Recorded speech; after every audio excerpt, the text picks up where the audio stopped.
ప్రభు నామానికే మహిమ కలుగును గాక. కూడి వచ్చిన మీ అందరికీ కర్మిల ఆత్మీయ సహవాస సంఘ విశ్వాసులందరికీ మన ప్రభువును ఆయన ప్రియ కుమారుడునైన యేసుక్రీస్తు వారి శ్రేష్టమైన నామములో శుభములు మరియు అందరికీ వందనాలు. యెహెజ్కేలు గ్రంథం 4వ అధ్యాయాన్ని మనం ధ్యానం చేసుకుందాం. యెహెజ్కేలు గ్రంథం 4వ అధ్యాయం. ఈ 4వ అధ్యాయంలో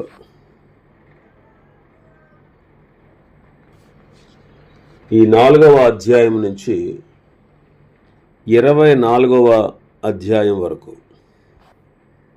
4వ అధ్యాయం నుండి 24వ అధ్యాయం వరకు యోధా వారికి యెరూషలేముకు వ్యతిరేకంగా యెహెజ్కేలు యొక్క ప్రవచనాలు మనకు కనబడతాయి. యెహోవా ప్రత్యక్షత దర్శనాలతో యెహెజ్కేలు పరిచర్య ప్రారంభమైంది. యెహెజ్కేలుకు దేవుడు ఇశ్రాయేలీయులపై తీర్పు తీర్చబోయే ప్రవచనాలు ఇవ్వమన్నాడు. యెహెజ్కేలును ఇశ్రాయేలీయుల వారి మీద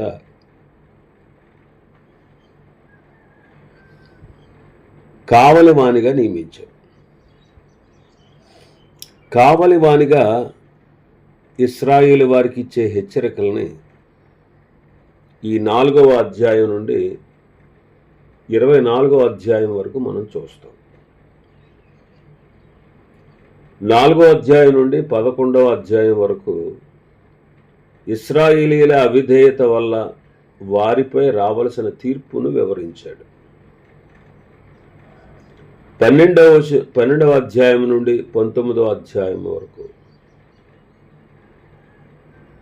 మరి వారికి తీర్పు తీర్చే సమయంలో వారికి ఎటువంటి ఆశ ఉండదు,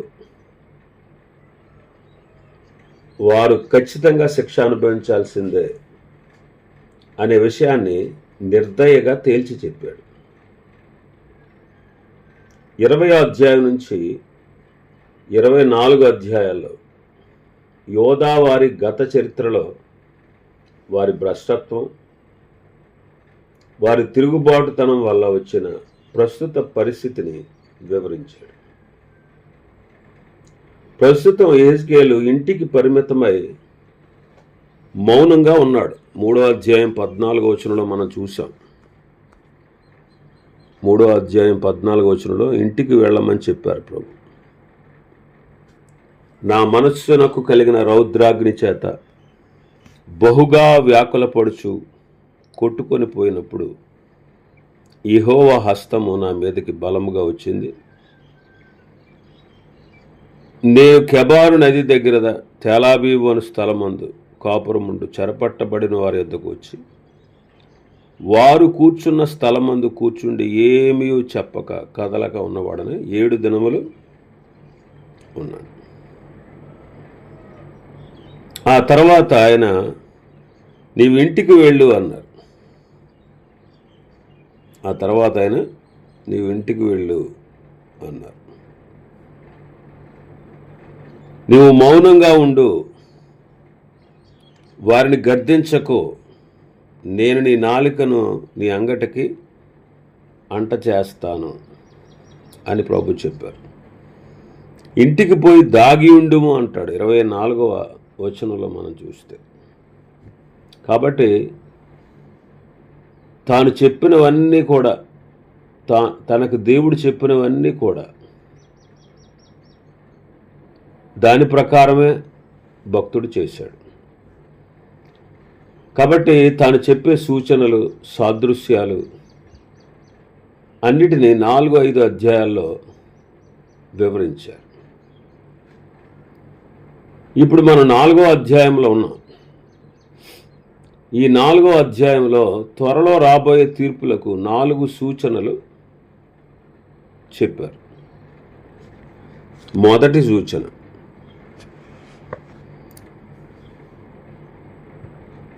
ఏంటి మొదటిది అంటే, నరపుత్రుడా నీవు పెంకు ఒకటి తీసుకుని వచ్చి నీ ముందర ఉంచుకో. దాని మీద యెరూషలేము పట్టణపు రూపమును రాయి.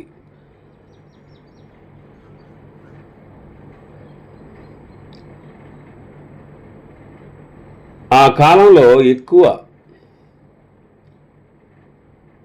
రాతల్ని ఏం చేసేవారంటే బంకబట్టి మీద రాసి కాల్చి ఉంచేవారు. ఇప్పుడు యెహెజ్కేలు ఆ టైంలో ఏదన్నా రాసి దాన్ని భద్రపరచాలంటే బంకమట్టి మీద రాసి దాన్ని కాల్చేవారు. అవి పెంకుల్లాగా మారేవి.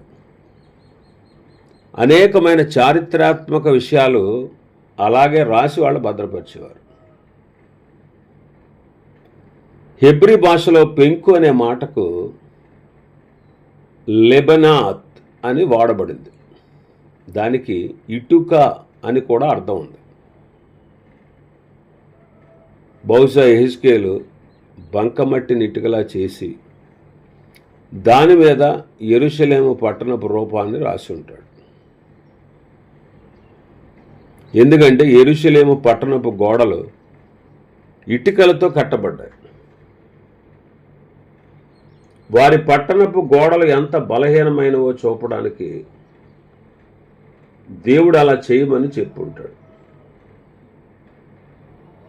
ఇప్పుడు వారు ఎలా బానిసత్వంలో ఉన్నారో అలాగే ఇంతకు ముందు కూడా ఐగుప్తుల వారు బానిసలుగా ఉండి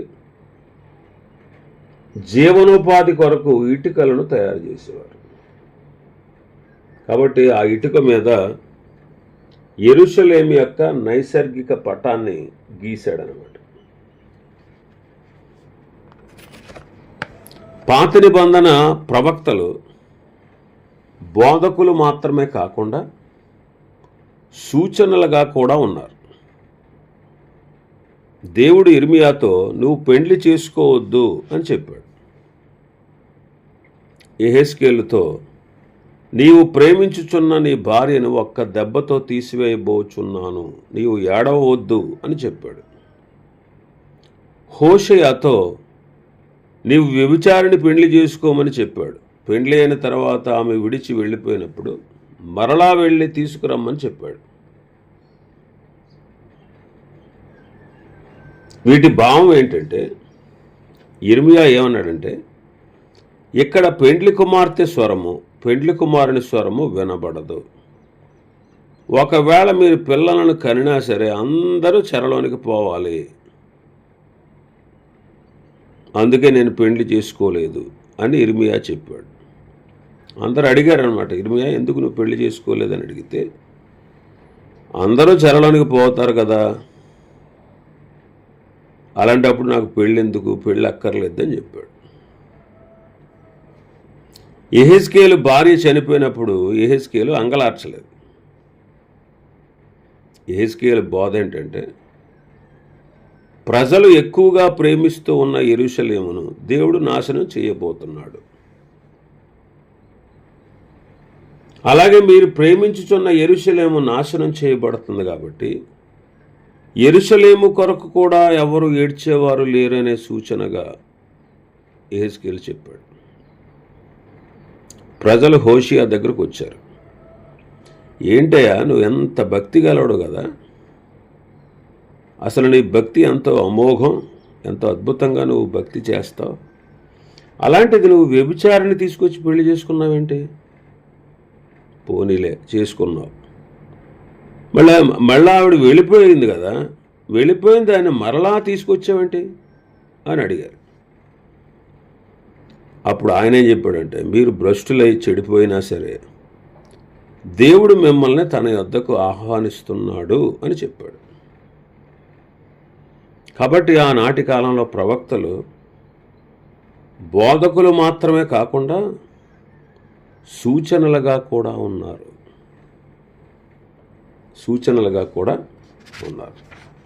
కాబట్టి ఈ పెంకు ఉపమానాన్ని గురించి మనం చూస్తున్నాం.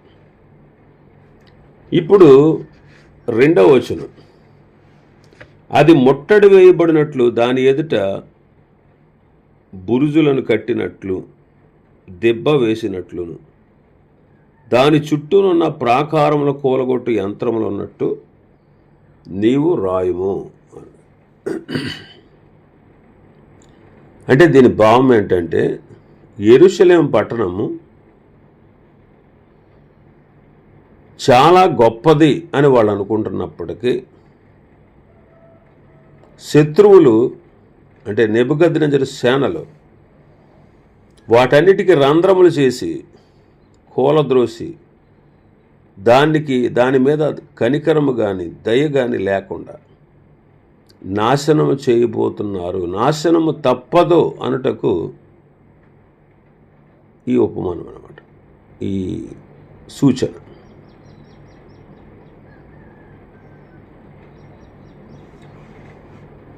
రాజుల 2వ గ్రంథం 25వ అధ్యాయం 1వ వచనం, అతని ఏలుబడిలో 9వ సంవత్సరం మందు 10వ మాసం 10వ దినమందు బబులోను రాజు అయిన నెబుకద్నెజరును అతని సైన్యమంతా యెరూషలేము మీదకి వచ్చి దానికి ఎదురుగా దిగి దాని చుట్టూను ముట్టడి దెబ్బలు కట్టిరి. చెరలో ప్రవచించాడు.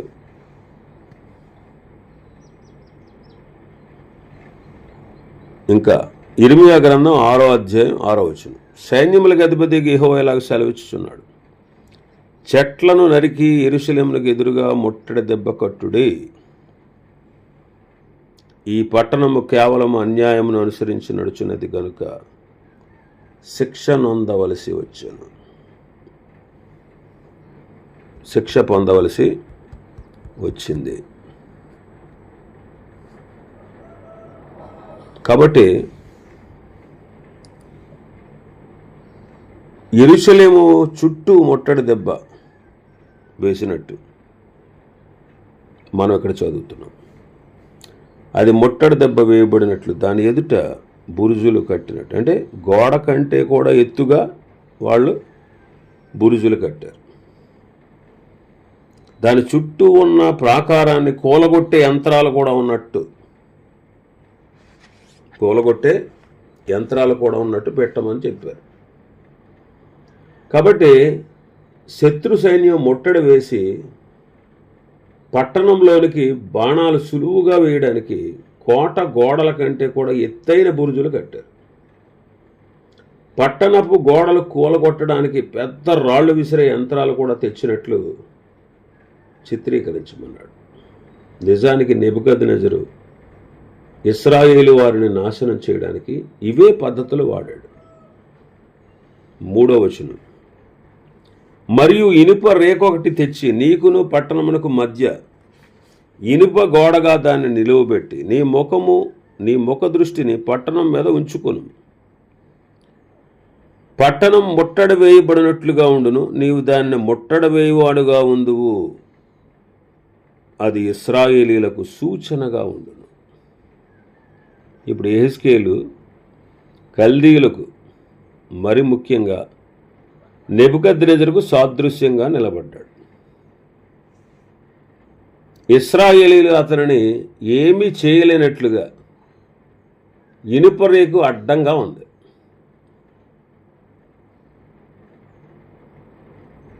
బానిసలుగా ఇశ్రాయేలీలు పొందబోయే శ్రమలు, ఆ పట్టణం కాల్చబడడం ఈ సంగతులకు సూచనగా ఉంది.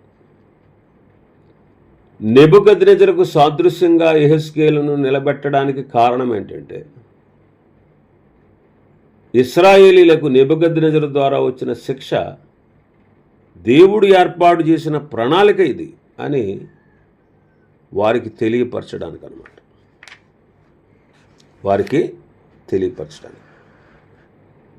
కాబట్టి ఎందుకు మరి ఈ పరిస్థితి వారికి సంభవించింది? ఎందుకంటే ప్రభువు వారిని దర్శించిన కాలమున వారు ఆయనను తృణీకరించినందువల్ల,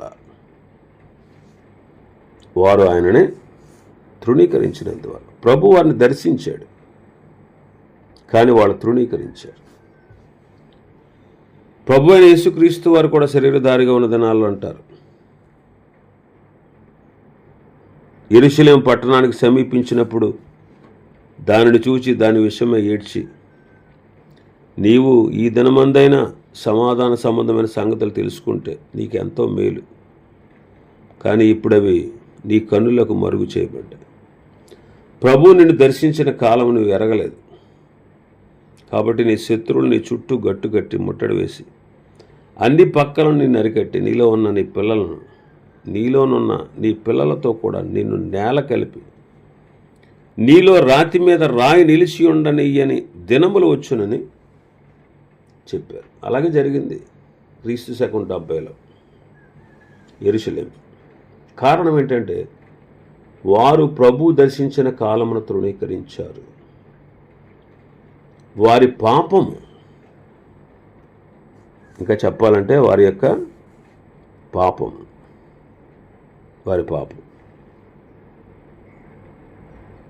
ఎందుకంటే వారు ఖచ్చితంగా శిక్షణ అందవలసి వచ్చింది. ఎందుకంటే వాళ్ళు ప్రభువుని విసర్జించారు, దేవుని యొక్క వర్తమానాన్ని తిరస్కరించారు, ప్రభువు దర్శించిన కాలాన్ని వారు గుర్తించలేదు. 3వ వచనం చూస్తే ఇనుప రేకు గురించి, నీకును పట్టణానికి మధ్యలో నిలబెట్టు, నీ ముఖ దృష్టి పట్టణం మీద ఉంచుకో, నీవే దాన్ని ముట్టడి వేసేవాడుగా ఉంటావు. కాబట్టి ఇశ్రాయేలులకు సూచనగా ఉంది, ఈ రేకు ఇశ్రాయేలులకు సూచనగా ఉంది. యెహెజ్కేలు అందరికంటే ఎక్కువగా సూచనగా ఉన్నాడు. యెహెజ్కేలు అలా చేయడం ప్రజలకు వింతగా తోచింది. ఏంటి, ఇంత గొప్ప ప్రవక్త కదా, యెహెజ్కేలు ఏంటి ఇలా చేస్తున్నాడని ప్రజలు అడుగుతారు. అప్పుడు యెహెజ్కేలు ఇదే విధంగా నెబుకద్నెజరు మీ పట్టణం మీదకి వచ్చి ముట్టడి వేస్తాడు, నాశనం చేస్తాడని చెప్పాలి. కాబట్టి ఈ భాగంలో ఉపమానం కొరకు ఇనుప రేకును పెంకును దేవుడు వాడుకున్నాడు. మంటి పెంకు పెద్ద విలువైంది కాదండి, అయినా దేవుడు దానిని తన పని కొరకు వాడుకున్నాడు. ఈ లోకంలో కూడా ఎన్నిక లేకపోయినా, మనం తృణీకరింపబడిన ప్రభువుకు మనల్ని మనం అప్పగించుకున్నట్లయితే ఆయన ఆశీర్వాదంగా వాడుకుంటాడు. అందుకే ఏమనుంది, కొరింథీయులకు రాసిన మొదటి పత్రిక 1వ అధ్యాయంలో 26వ వచనం నుంచి, సహోదరులారా, మిమ్మల్ని పిలిచిన పిలుపును చూడుడి, మీలో లోకరీతిని జ్ఞానులైనను గనులైనను గొప్ప వంశంలో వారిని అనేకులు పిలువబడలేదు, కానీ ఏ శరీరియు దేవుని ఎదుట అతిశయింపకుండానట్లును జ్ఞానులను సిగ్గుపరచుటకు లోకమునందు వెర్రివారిని దేవుడు ఏర్పరచుకుని ఉన్నాడు. బలవంతులైన వారిని సిగ్గుపరచుటకు లోకములో బలహీనులైన వారిని దేవుడు ఏర్పరచుకున్నాడు. ఎన్నికైన వారిని వ్యర్థము చేయుటకు లోకములో నీచులైన వారిని, తృణీకరింపబడిన వారిని, ఎన్నిక లేని వారిని దేవుడు ఏర్పరచుకుని ఉన్నాడు.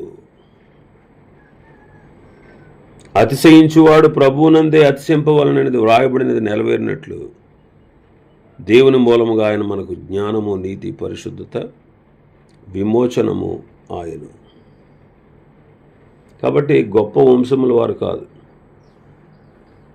లోకరీతిని జ్ఞానుల్ని కానీ గనుల్ని కానీ గొప్ప వంశములు గలవారిని కానీ అనేకుల్ని పిలవలేదు. జ్ఞానంలో సిగ్గుపరచడానికి లోకమందున్న వెర్రివారిని, బలవంతులైన వారిని సిగ్గుపరచుటకు బలహీనులను, ఎన్నికైన వారిని వ్యర్థము చేయుటకు నీచుల్ని, తృణీకరింపబడిన వారిని, ఎన్నిక లేని వారిని దేవుడు ఏర్పరచుకున్నాడు. మోషే చేతిలో ఉన్న ఎండిపోయిన కర్రను దేవుడు వాడుకున్నాడండి. గాడిద పచ్చి దవడ ఎముక గొప్ప విజయానికి సాధనమైంది. నీవు నేను ఎలాంటి వారమైనా ప్రభువునకు మనల్ని మనం అప్పగించుకుంటే, మనం ఆయన చేతిలో ఉన్నట్లయితే గొప్ప విజయాన్ని ప్రభు మనకు అనుగ్రహించి తన పని కొరకు వాడుకోగలడు. పెంకును వాడుకున్న దేవుడు గొప్ప పట్టణాన్ని నాశనం చేయడానికి పెంకును వాడుకున్నాడు. కాబట్టి ప్రభు పిల్లలమైనటువంటి మనం ప్రభువు యజమానుడు వాడుకునేటువంటి అర్హమైన పాత్రగా మనం ఆయన చేతిలో ఉంటే మనకు మేలు. ఆ రీతిగా ప్రభు మనల్ని సిద్ధపరుస్తాడు. మరికొన్ని విషయాలు ఈ అధ్యాయంలో ఉన్నాయి. ప్రభు చిత్తమైతే రేపటి దినం మరికొన్ని విషయాలు మనం ధ్యానం చేసుకుందాం. దేవుడి వర్తమాన వాక్యాన్ని మన వెనుకడిలో ఆశీర్వదించును గాక. ఆమేన్.